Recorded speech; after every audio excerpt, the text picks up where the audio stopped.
여러분 안녕하세요. 파트 11입니다. 오늘은 전 강의에서 했던 것처럼 저희가 믿음에 대해서 알아보고 있는 중입니다. 이 믿음에 관련된 파트는 매우 중요하다고 생각됩니다. 그래서 오늘도 여러분의 깊은 관심을 기대합니다. 노력하는 삶은 예전처럼 여전히 힘들지만 예수에게 맡기면 달라지는 것이 있다. 더 이상 걱정하지 않는 것이다. 이것이 될까 하는 의심과 불안과 걱정이 사라지는 것이다. 구원받으려고 안간힘 쓰지 않고 감사하면서 살게 된다. 착하게 살아 그에 대한 보답으로 천국을 얻겠다는 의도로 살지 않고 이미 내 마음에 천국이 주어졌고 그래서 예수가 내 마음에 있으니 그가 시키는 대로 행하여 자유롭게 된다. 크리스천들은 믿음이 중요하냐 아니면 사는 행위가 더 중요하냐를 두고 곧잘 싸운다. 그것은 마치 가위를 구성하는 양날 중 어느 것이 더 중요하냐고 묻는 것과 같은 질문이다. 인간의 노력은 혼자의 힘으로 한계가 있다는 것을 깨우치기 위해 스스로의 노력은 필수 불가결한 조건이다. 그래야 예수에 대한 믿음이 이 절망적인 상황을 구할 수 있는 오직 하나의 방법임을 안다. 그것을 안다면 우리의 행동은 저절로 그 믿음에 발맞추어 따라온다. 크리스천은 행동으로서 결정된다고 주장하는 사람에겐 만약 사랑을 보여주기 위해 큰 헌금을 할 수 있고 그것은 돈으로 사랑을 가장하기 때문에 상업적인 속셈일 뿐 아무런 가치가 없는 일이다 하면 뭐라고 하겠는가? 한편 크리스천은 믿음으로 결정난다고 주장하는 사람에겐 이미 구원을 받았으니 내 마음 내키는 대로 살 수 있다 생각하고 그것은 기독교인이 되기 전과 후가 아무런 변화가 없음을 뜻한다 하면 뭐라 하겠는가? 예수를 믿는다는 것은 그의 말대로 산다는 것을 말하는데 그를 뒷받침할 구체적 행동이 없으니 이도 헛된 것이다. 그러므로 그것은 진정한 믿음이라 할 수 없다. 복음을 이론적으로만 이해했을 뿐이다. 크리스천은 믿음과 행동을 동시에 강조한다. 신이 내 안에서 일한다. 그러니 두려움 없이 모든 일에 최선을 다하라가 정답이다. 믿음 그 자체이든 혹은 행동에 강점을 두는 것이든 우리가 최선을 다할 때 복음은 결국 오롯이 신의 일인 셈이다. 내가 최선을 다해 일할 때 신이 함께 일한다는 말은 신이 어느 부분만 맡아서 하고 나는 어느 부분 맡아 해서 각자 분담했다고 해석하면 안 된다. 왜냐하면 신은 내가 최선을 다하려는 그 의도에 있어서도 또한 최선을 다하려는 그 행동을 함에 있어서도 모두 일하기 때문이다. 내가 그런 의도를 갖도록 내 안에서 일하고 내가 그 의도를 실행에 옮길 때 내 밖에서도 일한다. 내가 전도하려고 성경책을 열심히 공부하는 그 의도에도 내가 전도를 행하는 그 순간에도 신이 일하는 것이다. 행동이 우선이라고 하는 사람들에게 믿음이 필요하고 믿음이 중요하다는 사람들에게도 행동이 필요하다. 다른 종교와 달리 기독교는 단순히 인간의 선만 강조하지 않는다. 이 선을 넘어서서 존재하는 세계, 그곳에서는 선이라는 말이 존재할 필요도 없고 생각할 필요도 없이 오직 선만이 가득하여 마치 거울에 내리친 빛과 같은 영광이 보여지는 곳이다. 그리고 우리 모두가 오직 그 영광의 근원에만 관심을 두는 곳이다. 이 세계는 반드시 이 세상을 통해서만 도달할 수 있는 길목 끝에 있다. 아무도 그곳에 무엇이 있는지 볼 수 없지만 그 저편의 모습은 또한 한 개인의 삶에서 지금 현재 보여질 수도 있다. Book 4. 신학은 지도나 혹은 공식이나 문법과 같다. 문법을 모르면 글을, 지도가 없으면 길을, 공식이 없으면 답을 모른다. 그러므로 신학을 모르면 우리는 신이 누구인지 모른다. 우리가 기독교인이 된 이유는 유명한 철학자나 현자의 권고나 훈계 때문이 아니다. 기독교가 다음 세 가지를 말하기 때문이다. 그리스도가 하나님의 아들이고 그를 믿는 사람들은 하나님의 자녀가 된다. 이는 그리스도가 그의 죽음을 통해 우리를 죄로부터 구했으므로 가능하다. 누가 당신을 만든 이가 창조주라고 한다면 이미 당신은 그 자녀가 아닌가? 하고 묻는다면 물론 우리는 신의 창조물인데다가 그가 우리를 자녀로 사랑함으로 그의 자녀라고 말할 수 있다. 하지만 이 자녀됨은 본래의 자녀와 다르다. 이 과정을 신학이 설명해주고 있다. 예수가 신의 아들이라면 다시 말해서 그가 이 세상이 창조되기 전부터 존재하던 신의 아들이라 한다면 이에 반해 우리는 이 세상이 창조된 후의 자녀이다.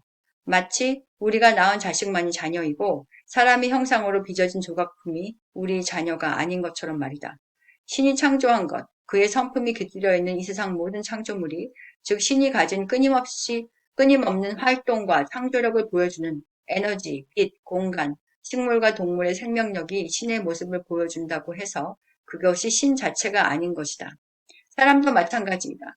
우리들의 부모가 보여주는 사랑도 하나님의 사랑과 닮았지만 그와 똑같은 것은 아니다. 창조물 중에 신의 모습과 성품을 가장 많이 닮은 것이 사람일지라도 영원한 삶이 없다는 점에서는 다른 피조물과 다를 바 없다. 인간은 소모되고 쇠퇴되고 썩는 삶의 원칙에 예속되어 있다. 그러나 신에겐 이러한 쇠퇴함이 없이 영원히 있다. 비록 우리가 신의 모습에 따라 그의 자녀로 창조되었으나 이것은 마치 그 실제 장소와 사진의 차이 혹은 모델과 그 조형물의 차이처럼 근본적으로 다른 것이다.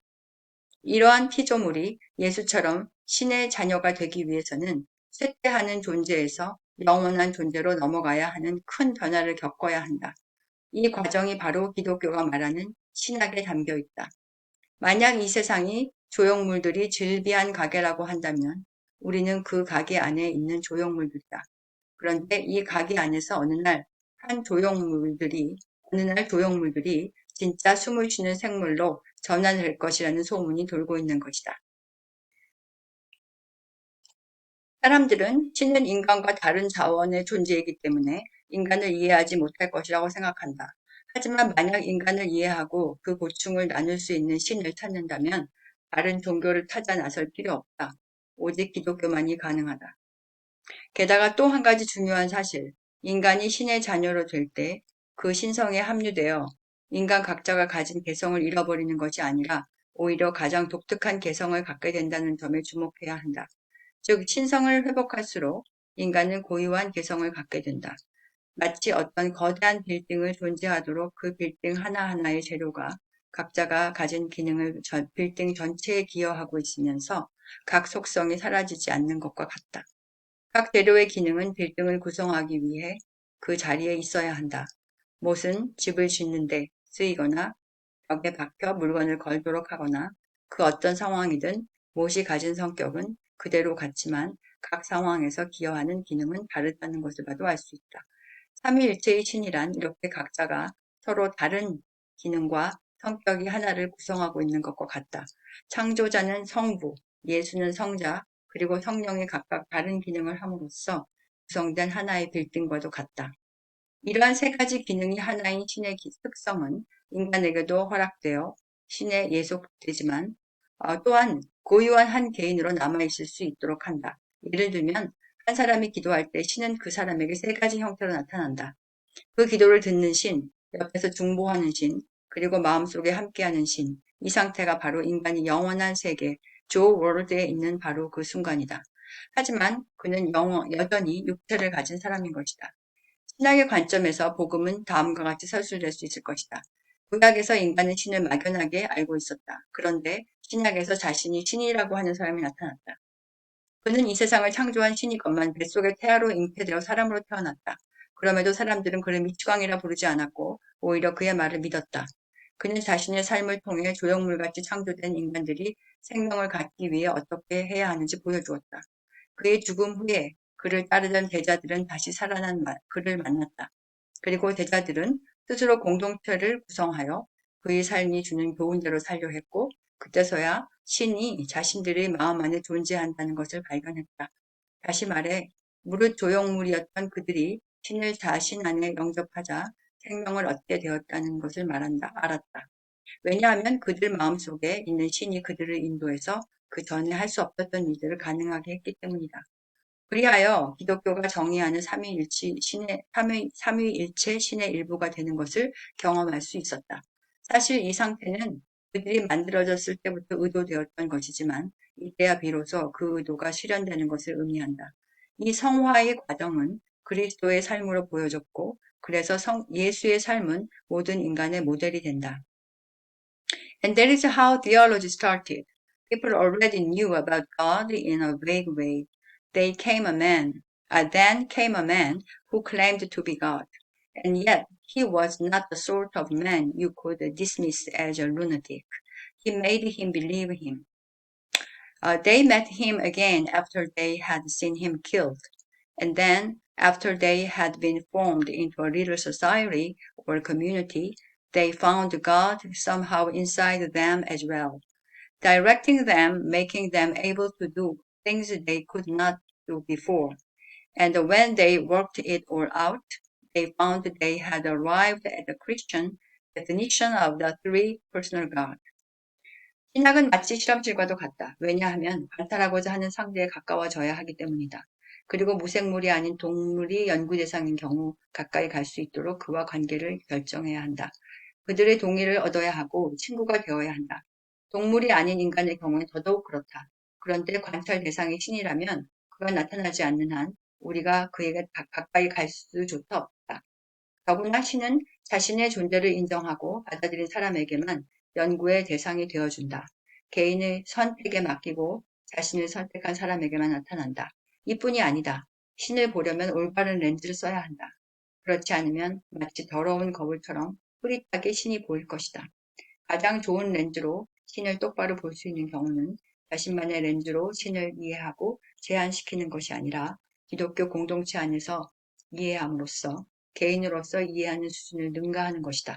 신학이 어려운 이유는 사람이 만들어낸 이야기가 아니기 때문에 결코 단순화될 수 없기 때문이다. 오늘은 여기까지 하겠습니다. 다음 파트 12에서 뵙도록 하고 그때까지 안녕히 계세요. 감사합니다.